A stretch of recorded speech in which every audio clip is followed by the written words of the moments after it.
So MPs have another chance to change the direction of Brexit tonight. They'll vote in an hour's time on 4 alternative options to Theresa May's deal. All the motions in tonight's second round of indicative votes would soften Brexit and range from stopping it altogether to staying in both the customs union and the single market. The Labour Party says it will support that last option, but Brexit-supporting Conservatives say it would be a betrayal of the referendum result and their own manifesto. A deeply divided cabinet has been instructed not to vote at all.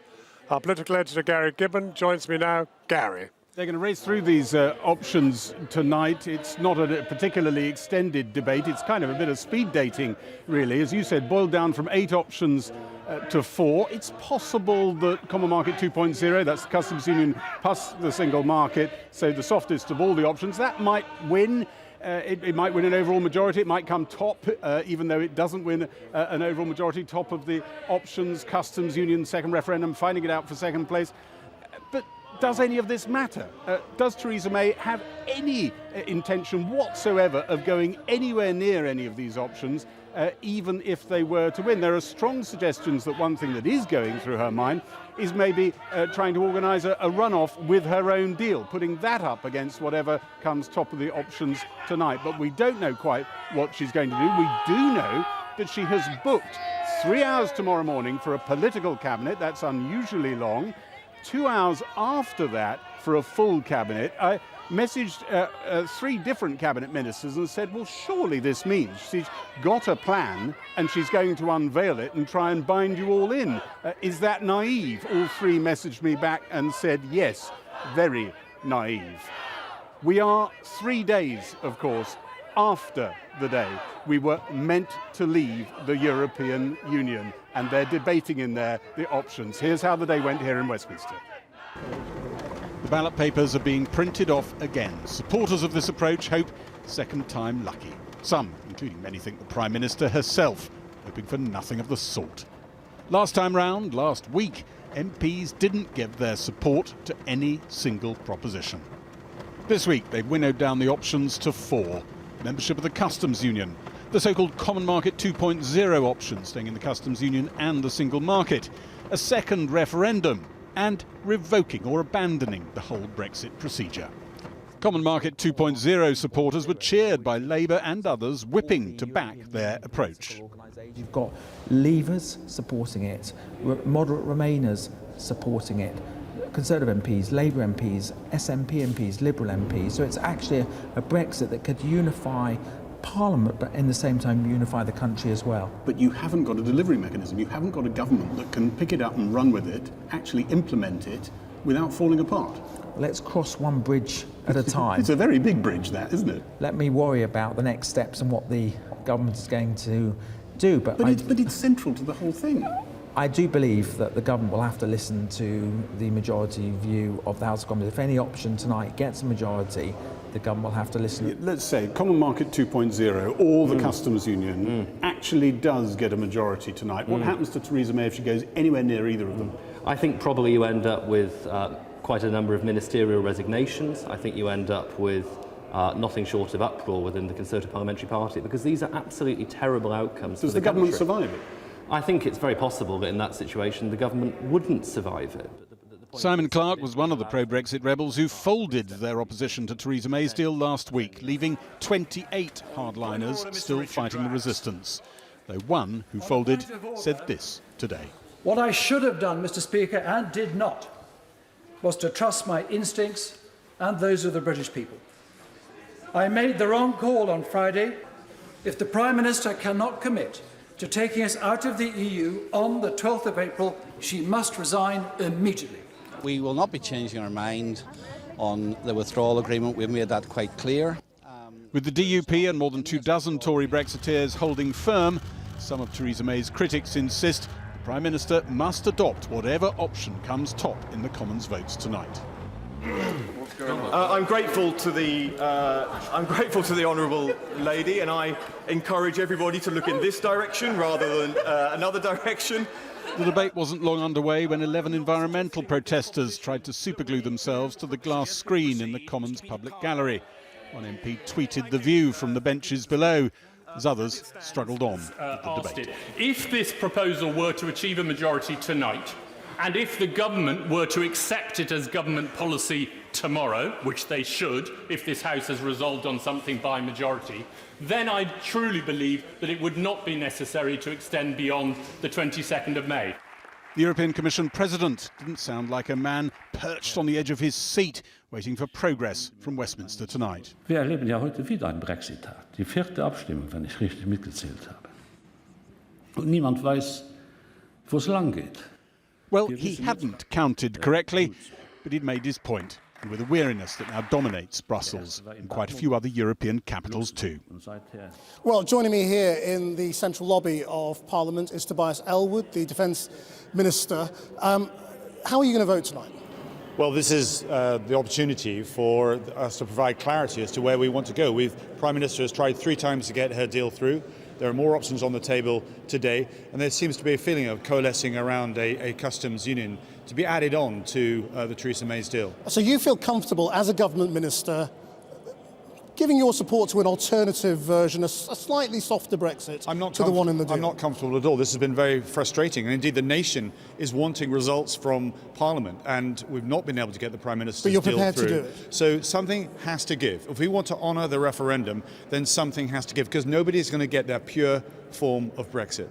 Because, I mean, you know, we've seen that sort of tape now of the Chief Whip saying some time ago that the election result meant that a slightly softer version of Brexit had to go, became inevitable. This is where we are, isn't it? The customs union, that is the softer version.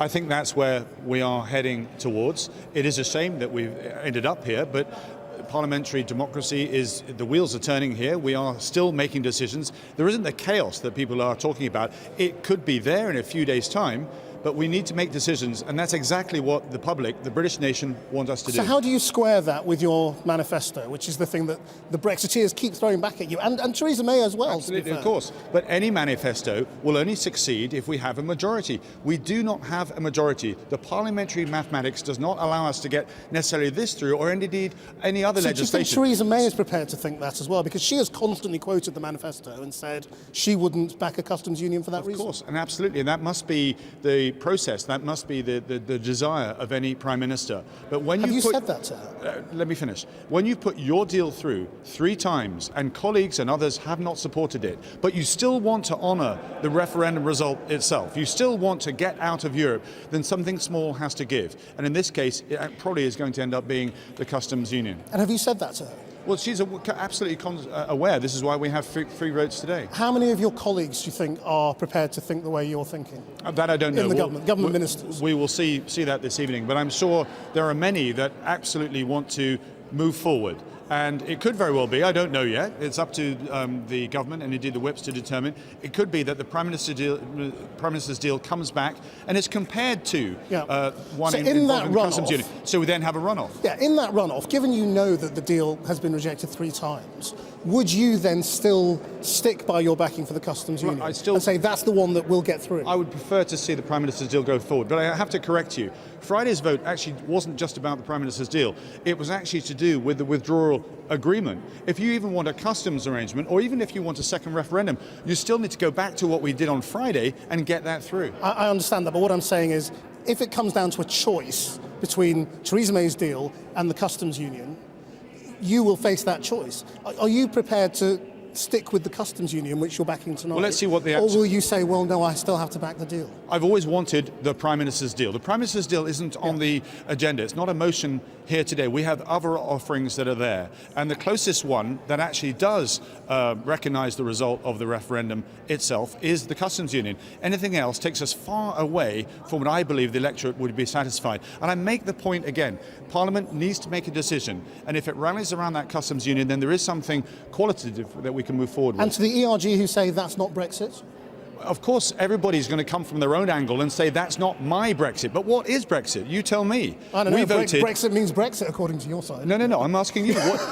You will probably have a personal view as to what Brexit is. We all do. None of us is going to get our own individual Brexit across. And the parliamentary maths means all of us need to compromise if we are to honour what the country wants us to do. I do know what the country is demanding us to do is to conclude this. Let's get back to what Britain does best, and that isn't debating Brexit endlessly. Tobias Ellwood, thank you very much for joining us. John.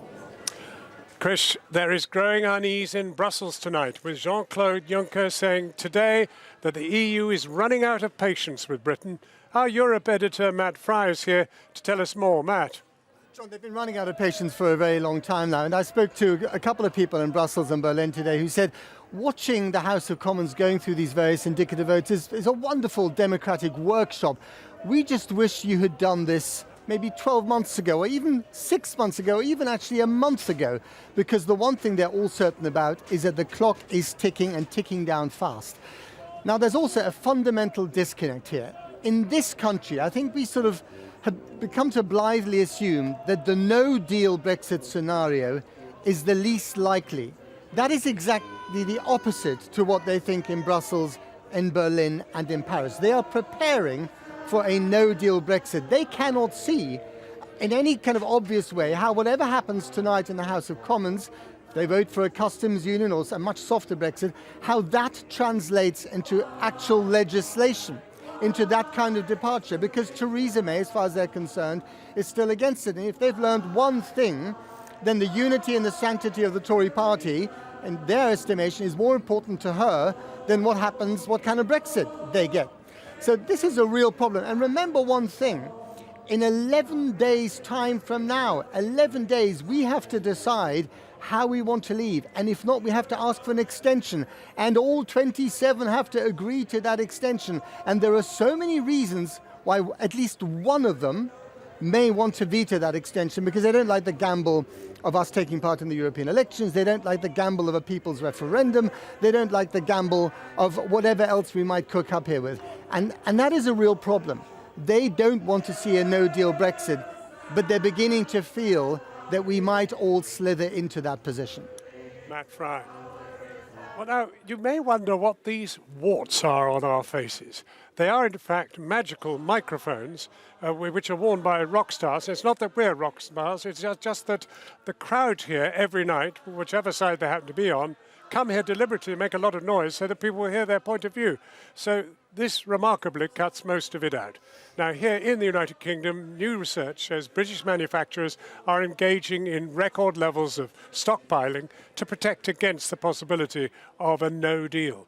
Our business editor, Siobhan Kennedy, is here to explain. Siobhan. Well, John, this is the monthly figure of activity in the manufacturing sector. What we see today is that has reached a 13-month high. Now, amid fears of a slowdown in the economy, obviously any economic manufacturing boom is to be welcome. But peel away the layers, John, and what you see is this is more about companies building their finished products and stockpiling them and stockpiling components. Why are they doing that? Well, they're doing that because they're worried that in a no-deal scenario, there will be blockages at the border because of checks and so on, and that will stop their goods from getting out, and it will stop them being able to bring their components to make those goods in. Now, in the wacky world of Brexit statistics, John, this is the highest level of stockpiling we have seen in any G7 nation ever on record. Of course, John, that conversely means, doesn't it, that what we're seeing here is not driven by underlying economic demand, but much more to do with fears about Brexit. And there are a lot of nerves about. There are plenty of nerves today, John. We saw another warning from the low-cost airline EasyJet, which cited a lack of consumer confidence and worries about the economy for a slowdown in ticket sales for the summer. They have so far sold just about a third of their ticket sales for the busy period between July and September, and they are saying that that lack of demand means they are unable to crank up the prices, and that means that's what's responsible now for this hitting of the forecast. One other number to leave you with, John. Goldman Sachs, the respected Wall Street investment bank, today issued research saying that since the Brexit vote in 2016, the UK economy has suffered a £600 million weekly hit hit to the economy every week, John, compared to an economy that hasn't suffered this similar Brexit shock that we're seeing all around us. Compare that figure, John, to that number emblazoned on that Brexit bus 2 years ago. Siobhan Kennedy. When our Conservative MP Andrew Bridgen is here, he was one of the signatories of a letter to Theresa May calling her to back a no-deal Brexit. Andrew Bridgen, you have been a vigorous opponent, we could say that, of Mrs May's deal. MPs are drifting towards weakening, as you can tell. You have effectively been weakening Brexit. No, I've been defending Brexit. I led Brexit for the East Midlands and we voted 59% to 41 to leave. My own seat voted by 61 to 39 to leave. It's what's happened since that you've been doing. Well, I told the Prime Minister back in July that there was no way I was going to back the Chequers proposals. They wouldn't lead to a Brexit that was what we promised the British people and all the best outcome for but there's us. No consensus. In fact, I wouldn't sign up to her deal if the EU were paying us £39 billion for the privilege. But there's no consensus for that in the Cabinet, in the Commons. Well, that's because we have a House of Parliament that's completely out of touch with sentiment in the country. We've got a Remain Parliament. Are they? The country is utterly split, totally riven, and so is the Commons. That seems to be the most harmonious relationship MPs have had with their constituents in a century. I think that the language used by the mainstream media based in London is exacerbating all of this. My constituents have decided that they wanted to leave the European Union. The East Midlands voted. The country voted to leave the European Union. What we have is a parliament that won't implement that will. What's at risk here is actually our democracy and the myth of universal suffrage, where it would appear that not everyone's vote is equal. Actually, if you're in the Midlands or the North, you're not in the metropolitan, your vote isn't worth as much, John. But the Parliament is actually doing what you're doing. They're rejecting Mrs May's deal. That's what you want. And when we triggered Article 50, we knew we were leaving in 2 years at the end of the Article 50 period, either with or without a deal. But you've been led by a totally split cabinet. She's not been able to get her deal together. Couldn't push it through Parliament. The Cabinet aren't even voting. They're abstaining tonight. Labour are whipping through votes, which is going to possibly lead to passing a customs union or something else, which is not Brexit at all. The Prime Minister has the choice. You've got over half of the parliamentary party, the vast majority of our volunteers and members in the country and our supporters supporting a managed no-deal Brexit on the 12th of April. Which would end the uncertainty for business and get us out of the European Union. Do you still have confidence in Mrs May?